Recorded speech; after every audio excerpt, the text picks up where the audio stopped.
రంగారెడ్డి జిల్లా షేర్లింగంపల్లి డివిజన్ పరిధిలోని గోపి చెరువు మరమ్మతు కోసం తెలంగాణ రాష్ట్ర ప్రభుత్వం మిషన్ భగీరథ పథకం కింద కోట్లాది రూపాయల నిధులు మంజూరు చేస్తే వాటిని పాలకులు భక్షించినట్లు సమాచారం. తెలంగాణ ప్రభుత్వం ఏర్పడినప్పుడు మిషన్ భగీరథ పథకం పేరుతో అప్పటి mayor Bonthu Rammohan, MLA Arikapudi Gandhi, corporator, ward మెంబర్ల సమక్షంలో గోపి చెరువును పక్కా మరమ్మతు చేయిస్తామని హామీ ఇచ్చారు. సంవత్సరాలు గడుస్తున్నా నేటి వరకు ఎలాంటి పనులు చేపట్టకపోవడం విడ్డూరంగా ఉందని స్థానికులు ఆరోపించారు. రంగారెడ్డి జిల్లా షేర్లింగంపల్లి డివిజన్ పరిధిలోని గోపి చెరువు మరమ్మతు కోసం తెలంగాణ రాష్ట్ర ప్రభుత్వం మిషన్ భగీరథ పథకం కింద కోట్లాది రూపాయల నిధులు మంజూరు చేస్తే వాటిని పాలకులు భక్షించినట్లు సమాచారం.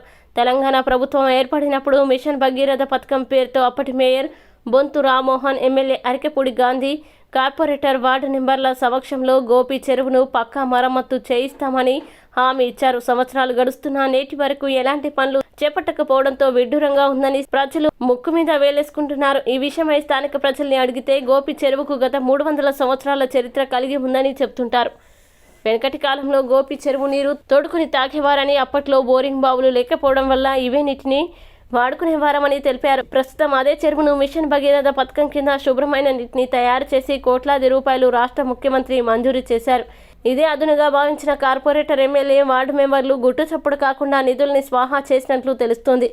గోపి చెరువు కట్ట మీద మినీ ట్యాంక్ బండ్ ఏర్పాటు చేసి పర్యాటకులను ఆకట్టుకునే విధంగా హైమాక్స్ లైట్లు, కట్టకు ఇరువైపులా పూల మొక్కలు, వాకర్స్ నడవడానికి తగిన ఏర్పాట్లు, సీసీ కెమెరాలు ఏర్పాటు చేస్తామని నామమాత్రంగా స్తంభాలు పాతి వదిలిపెట్టారు.